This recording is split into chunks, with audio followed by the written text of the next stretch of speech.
This episode is brought to you by Kind, an LGBTQ plus mythical noir audio drama. Stay tuned after the episode for more information.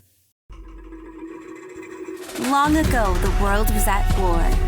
But then the 10 dragons arrived and changed everything. They brought peace to the world and gave us the gift of magic. Those who can use that magic are called sorcerers. But that is about to change. My name is Nova, and this is the story of how I became the first warlock.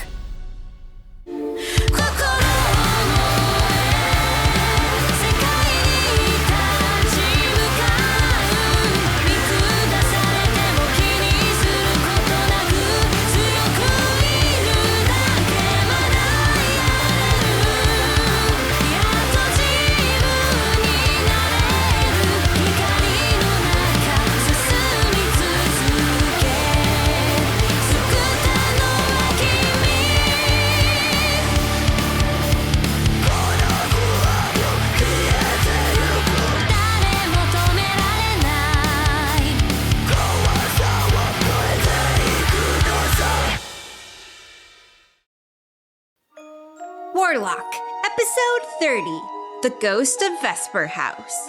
With Cinderfall fading from view, Class Red and Creaky continued their trek across the rugged hills. The path was scattered with the occasional group of adventurers, traders, and farmers transporting their summer harvests. As they walked, I'm starving. They didn't give us any grub back in that lockup. I mean, it is jail. I know that, but no scrap of bread? No soup? No gourmet meat that some of us got to eat? I won't lie, it was delicious. Yeah, Twinkles, rub it in. How much longer till we reach... What are we looking for exactly? The Temple of the Storm. Probably a few more hours. We have to do a little mountain climbing. Nothing you all can't handle. Temple of the Storm? Sounds a little dorky. Ooh, yeah, I wasn't gonna say anything, but it's kind of a cringy name. Glad we all agree on something, finally. Well, I think it sounds awesome. You three just lack a little imagination. No, it's objectively terrible. He didn't name it anyway. It's one of the oldest buildings in Meliora. It was built by worshippers of the blue dragon, Kale. Huh, I've never heard of that. I am dying to get there. Oh, I can almost smell it. Is he always like this? Yes, but in the best way. Wait a minute. I can smell something else, too. continuing down the path, an old man on a carriage piled high with trade goods rumbled past them on the trail. Hey, wagon guy. Any place to eat around here? Oh, absolutely. Vesper House isn't too far down the road. Vesper House is still around. Just stopped by a few days ago. You can't beat their frostberry tarts. That does sound pretty good. At the crossroads, just take the right for about a mile. You're not going to want to leave once you try the food. It's to die for. That was friendly, but creepy. Come on, let's get moving. I'm dying over here. After the crossroads, they hiked up the path to find a beautiful large mansion. Smoke rose from the chimney as the smell of delicious food wafted towards them. Wow, what a house! I've never seen a garden that big before. It's impressive. Yeah, it's run by some rich family out of Cinders. I heard they moved out here full-time after, the uprising. I guess they didn't feel safe. Wait, I know that place. They must have bought it from that sweet young lady I met a few years back. And by young, I mean around 80 in human years. You're so old. Stop it. I guess the new owners aren't exactly packing the house, if you catch my drift. The map says this is the path towards Hilltop. I imagine there must be a lot of traffic, but none here. I hope they're open. Let's go see. As Class Red approached, they pushed open an old iron gate that creaked ominously. The front garden, choked with overgrown vines and cracked stones, led to the large mansion. The once majestic house was draped in neglect, with clouded windows, crooked shutters, and ivy creeping over its walls. It didn't look this creepy from far away. It's not that bad. It just needs a new coat of paint. And living owners. After all of your travels and adventures, a house is gonna stop you? I'm going in, scaredy cats. Hey, wait, I never said I was scared. Come on, Amara, you're a dragon. You can do this. Wait, are you scared? What? No. Let's go. The grand wooden door, scarred and half covered in cobwebs, creaked open as a cold wind swept through the garden, sending chills down their spines. The three of them pushed their way into the house, leaving Nova staring up at the second-floor window, still standing on the front steps. For a brief moment, she thought she could see a faint silhouette of a young woman looking down at her. Hey, I see a girl upstairs. Nova turned to speak with the others, but to her dismay, Class Red had vanished into the shadows of the entryway. Her heart raced as she glanced back up to the window, only to find the figure had mysteriously disappeared. Wait for me! Nova pushed her way into the mansion, floorboards creaking as she stepped in. Hello? Anyone? She ventured further into the darkened hallway, each step echoing eerily off the cold, worn floorboards. Where are you? Hello? Kaida chittered nervously, snuggling closer to Nova. As she walked down the hall, she passed by dusty dining rooms and shadowy parlors. Furniture lay shrouded in white cloth. Above, grand chandeliers, once magnificent, hung from the vaulted ceilings, now draped in cobwebs and neglect. Hey, I think we should maybe get out of here. Hello? Nova turned and was startled to see a girl a few years older than her, standing a few feet away. Kaida quickly vanished into another dimension out of fear. The girl's long black hair cascaded down her face like a dark waterfall, her eyes shadowed by sleepless nights. She wore a once elegant white dress, now frayed at the hem with tattered lace trim. Her faint complexion made her appear almost otherworldly in the dim light of the hallway. Oh no! I'm sorry, I didn't mean to scare you. That's fine. I'm okay. Is everything all right? It's my fault. Ugh, it just feels awful. Hello. Welcome to Vesper House. My name is Seraphina Cobblefield. She clumsily held her hand out to shake towards Nova, who was still frozen in fear. Amara took it instead. Nice to meet you, Seraphina. I'm Amara. Name's Ben. Nice to meet you. Ben, you're still doing that? Just go with it. Hello, I'm Iris. You all can see her, right? That's Aurora. Okay, well, I'm gonna use my actual name, Creaky. I'm so happy you all came to visit me. I've been baking all day, but not a single guest has decided to visit. But now you're here. Look, I'm not gonna lie, this place is pretty creepy. I know. I just can't afford the upkeep without any customers. It's a downward spiral. Well, we got plenty to spend if you got food that smells this good. Please, come sit. I'll make space in the kitchen. You coming? As soon as I can move my legs again. Kaida reappeared on Nova's shoulders as they followed the others. In the kitchen, Seraphina served freshly baked treats and warm tea. The room contrasted sharply with the rest of the house, exuding warmth and comfort with its cheerful tiles and polished wood. As they ate, Seraphina's once bright smile faded into a hint of sadness. As they finished, Seraphina stood up and began to prepare more baked goods, rolling dough and preparing ingredients. You out here all by yourself, Seraphina? My grandfather used to live with me, but he passed a few years ago. We're sorry to hear that. He taught me everything I know about baking. So I like to honor his memory by continuing on with his recipes. Serafina, this is delicious. Why isn't this house packed with people? If I tell you, do you promise not to laugh? Of course. Depends on what it is. This used to be a thriving bed and breakfast. Rooms booked out weeks in advance. But then, a few years ago, she appeared. Who? The ghost of Vesper House.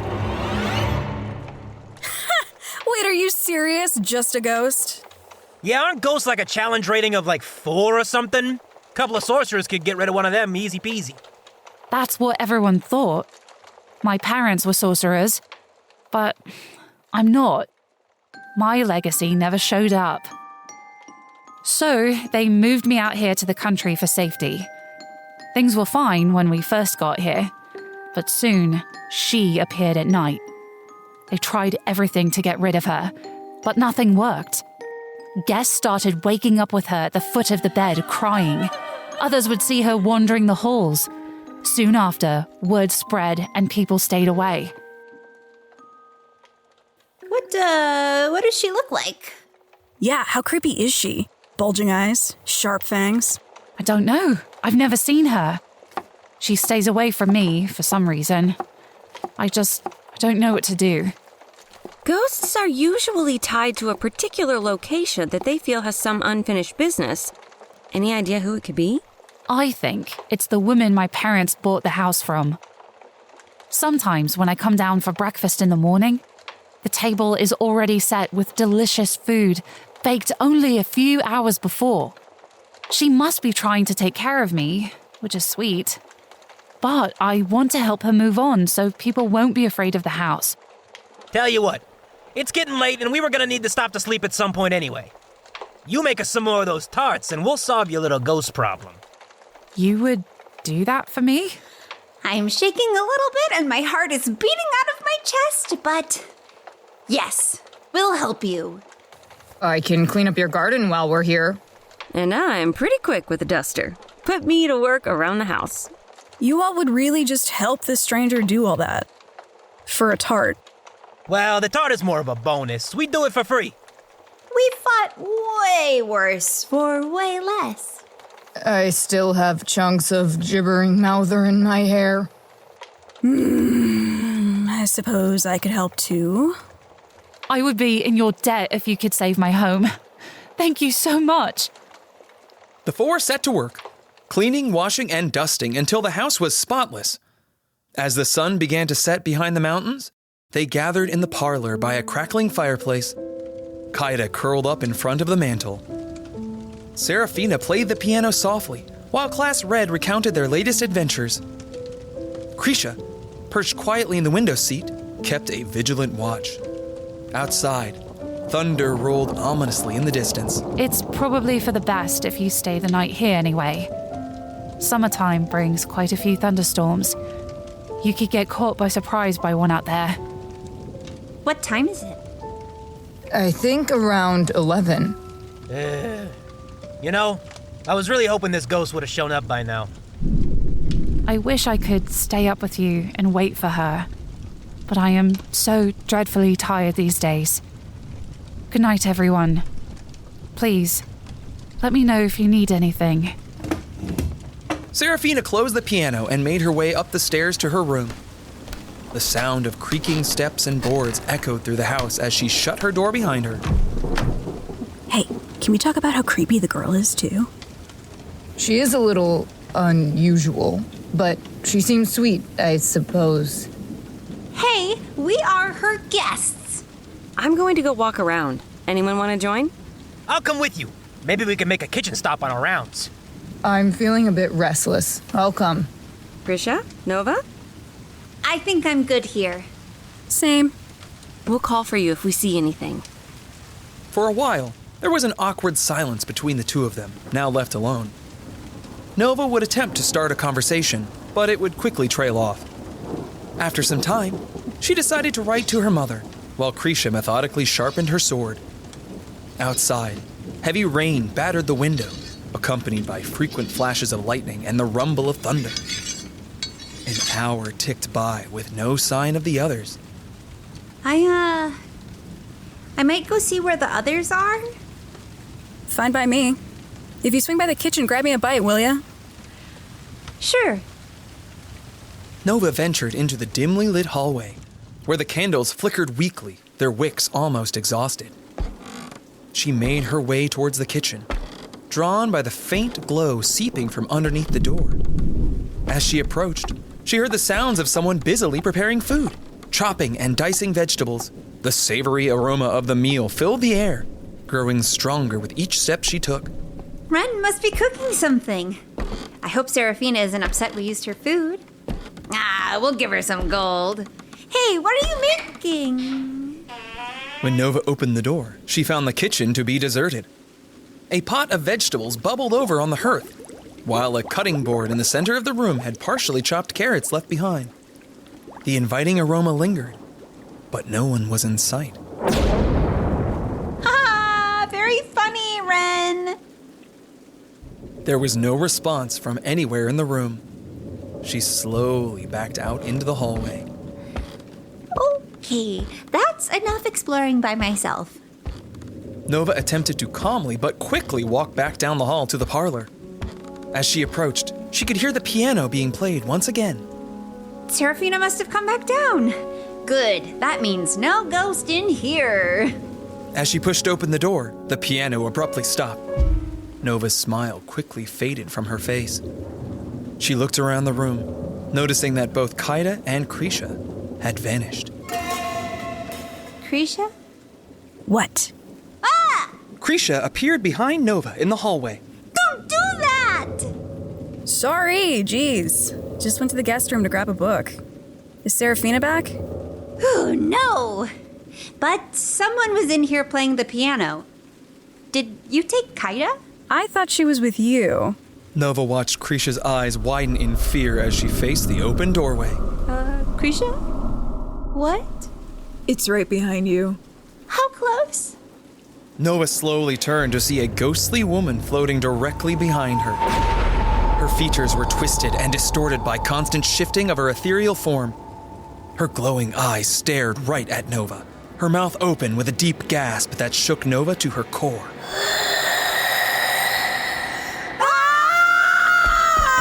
The pair dashed down the hall and into the kitchen, slamming the door behind them. Why didn't you use your magic to set her on fire or something? Why didn't you stab her? It's a ghost. My sword will just go right through it. We don't know that. As they argued, Nova glanced up to see the ghostly figure peering down at them from above the door, its body phasing through the wall. I guess we do know that. Do something! Astral beam! A radiant beam fired directly at the figure that seemed to connect with its head, but passed right through, scorching the wall behind. Radiant energy is supposed to work! Oh, what now? I don't know. Don't you have any ideas? Hey, Ghost. You're messing up things for the girl who lives here. Why don't you beat it? Like that's going to... Suddenly, the figure disappeared into the walls, crying. They could hear the sobs echoing through the halls of the house. Wow, that actually worked. That bought us some time. What do you know about ghosts? Not much. I know they are immune to cold and necrotic damage. They're resistant to weapon attacks and... when they vanish, they go to the ethereal plane. Wait, Kaida can go to the ethereal plane. Kaida! Kaida popped back into the material plane into Nova's arms. She trembled in fear while her eyes darted about the room. Wait, Kaida is afraid of the ghost, but she's hiding in the ethereal plane when she's around? So if ghosts can go in and out of the ethereal plane, I'm guessing that she would be able to see Kaida there too. Also, did you notice? Oh, I definitely noticed. Meaning? I think we just solved our ghost problem. Let's go find the others. The pair ran through the house, checking every room until they finally turned a corner and... Whoa! I thought I heard you two running around. I totally didn't think it was a ghost. We found the ghost downstairs. But she's not a ghost. What do you mean? Follow us. They ventured back downstairs into the parlor, waiting for the slightest sound. They heard sounds in the kitchen and quickly made their way to its door. Okay, don't freak out. She pushed open the door to find a ghostly figure rolling dough on the kitchen counter.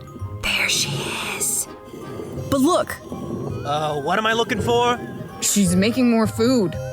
But if you notice, she's doing everything the exact same way as... Seraphina! So it's her. You stay here. I've got a theory. In about 20 seconds, that ghost is gonna vanish. Noah dashed down the hall and up the stairs to Seraphina's room. They heard a loud knocking on her door. As Nova continued to knock, the ghostly figure vanished. ha! We knew it!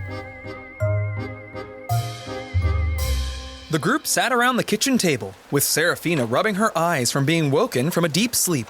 I'm sorry. I'm the ghost? Yes!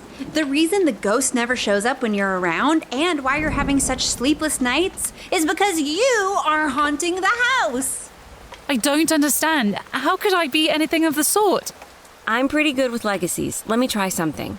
Close your eyes. I want you to take a deep breath. I'm not sure how this will help. Trust me.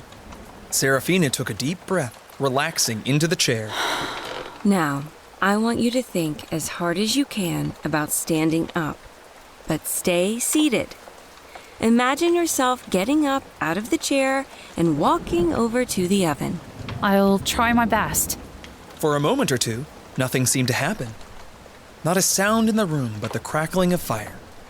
Until finally, Seraphina stood up and walked away from the table. I'm sorry, but nothing seems to be happening. Seraphina. She turned to see herself sitting in the chair in front of her. A jolt of fear struck her as she looked down to see her own hands, realizing that she had become a ghostly, incorporeal figure. Stay calm. It's me! What should I do? Easy. Just imagine you are back in your own body. Suddenly, Seraphina's eyes opened wide as her ghostly form vanished. I do have a legacy. This makes so much sense. I'm guessing this one must be different from anyone else in your family, huh? It can happen. Sometimes powerful legacies can skip generations. Talk about getting a bad night's rest. You've been baking all night. I have a feeling that with enough practice, you'll have your power under control in no time. Also, it seems like when you're stressed or sad, it can be worse. That's right. You were sad when you moved here, so you were a crying ghost. You are under pressure to have visitors, so you cook all night. I'm so relieved. You have no idea. You know, I'm bummed that there wasn't some tough ghost to fight or anything. It would have been good training. You sure there aren't any monsters out in the garden? You dunderhead, keep it down. Seraphina had drifted back to sleep in the chair, more peacefully than she had in months. Ren gently lifted her up, and the group carried her back to her room, tucking her in for the night. The rest of the evening passed quietly and uneventfully, with no further sightings of Seraphina's astral projection. The next morning, Thank you again for all the amazing food. You really packed us too much. It's the least I can do. Please, let me pay you something. Nah, we're just happy to help. Thank you for your hospitality. Take care. Maybe we'll stop by in a few months. We'll spread the word while we're on the road. Seraphina waved as the group walked the garden path back down towards the road. You know, I wasn't sure if I believed it at first. What? That you all were such do-gooders. Just who we are. I'm just saying, I think I made the right call coming along. Maybe you four can really help me change the city for the good someday. We promised we'll do whatever we can. And you can hold me to my word. You don't have to swear some oath, Lavender, I believe you. As Class Red picked up the path again at the crossroads, the man on the carriage reappeared, coming to a halt directly in their way. Ah, I see you stopped by Vesper House. How was it? Oh, you weren't kidding about those tarts. They were amazing. I told you they were. Have a good trip. Thanks, old man! As Class Red ventured towards the Temple of the Storm, the man stared off down the path towards Vesper House. I knew they'd be delicious. I taught her everything she knows. With a smile, the man and his cart vanished from sight, fading into the morning air.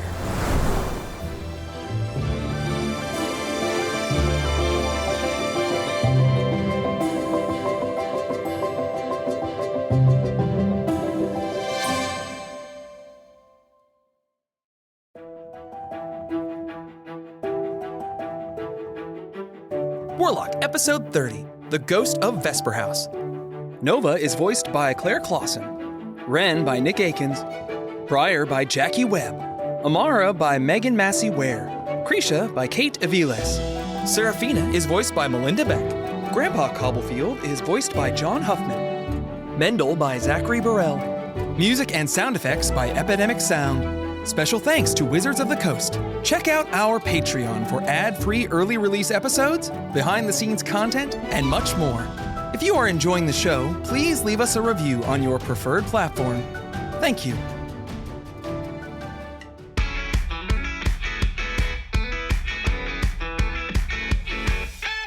Next time on Warlock. After months of travel, Class Red finally reaches Orion, the Bronze Dragon. But will it all be for nothing? Warlock, Episode 31, Prove Your Worth, the Bronze Dragon's Might, on Warlock.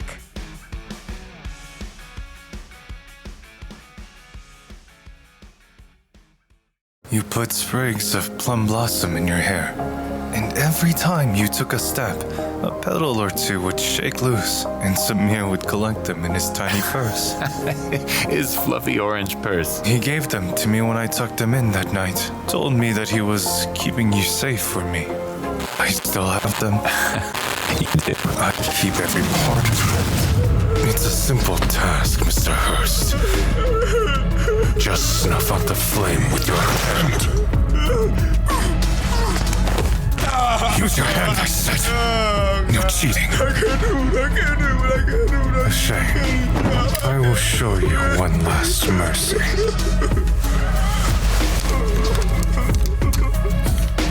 Don't shoot. Please don't shoot. I am sorry for this. Kind. An LGBTQ plus mythical noir audio drama. Available now on your favorite podcasting app.